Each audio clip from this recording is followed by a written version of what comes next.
Hi hello, நான் உங்கள் LP. Welcome to LP motor channel. இந்த வீடியோவில் வாழ்க்கை ஒரு வட்டம். என்ன சார் திடீர்னு வட்டத்தை பற்றியெல்லாம் சொல்கிறீங்கன்னா, ஆமாங்க. எல்லோரும் என்ன தெரியுமா நினச்சிக்கிறோம், நான் வெற்றி பெற்றுட்டேன், நான் ஜெயிச்சிட்டேன், அவ்வளோதான், இனிமேல் என்னை சாய்க்கிறதுக்கு இந்த உலகத்தில் எந்த சக்தியாலும் முடியாது.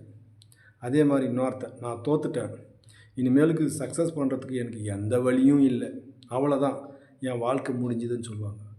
ஆனால் பெரியவங்க என்ன தெரியுமா சொல்கிறாங்க, ஜெயிச்சவன் தோப்பான், தோப்பவன் ஜெயிப்பான். நீங்கள் என்ன விதைக்கிறீங்களோ அதுதான் உங்களுக்கு பலனாக வரும் அப்படின்வாங்க.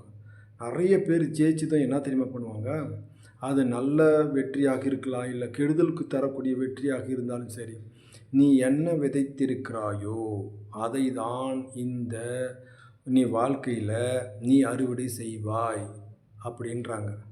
நீ நல்லதாக வெற்றியாக இருந்தால் அது பல மடங்கு உங்களுக்கு என்ன பண்ணும், பலனை தரும். நீங்கள் கெட்டதாக இருக்கக்கூடிய வெற்றியை கொண்டாடினீங்கன்னா அதையும் நீங்கள் தான் அறுவடை செய்ய வேண்டும்.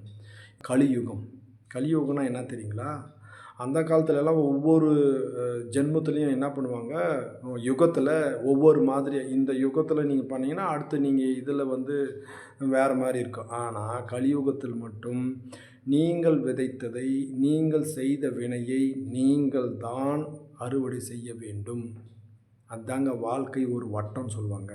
நீங்கள் ஒருத்தரை ஏமாற்றிட்டு சொத்து சேர்த்துட்டிங்கன்னு வச்சுங்களேன், இல்லை ஒருவருடைய வெற்றியை நீங்கள் ஏமாற்றிட்டு நீங்கள் வெற்றி பெற்றுட்டிங்கன்னு வச்சுங்களேன், ஒருத்தரை வாய் அடிச்சுட்டு நீங்கள் அதை செஞ்சிட்டிங்கன்னு வச்சுங்களேன், அது என்ன பண்ணுது தெரியுங்களா, உங்களுடைய பிள்ளைகளுக்கு அது பல மடங்கு சேரும். அதுதாங்க கலியுகம்னு சொல்லுவாங்க.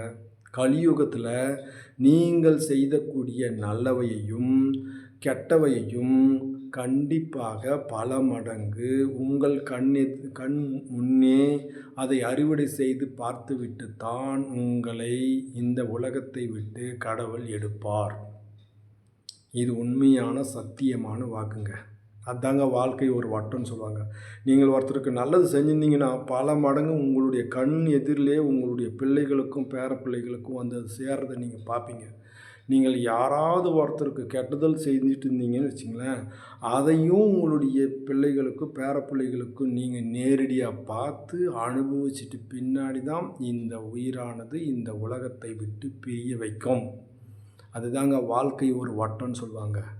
நான் செஞ்சது எனக்கு இப்போ வெடிதுன்னு சொல்கிறீங்களே, அது தாங்க காரணம். அதனால் வாழ்க்கையில் நல்லவை மட்டுமே செய்து நம்மளுடைய சந்ததிக்கும் நல்லதையே கொடுப்போம். ஓகேங்களா?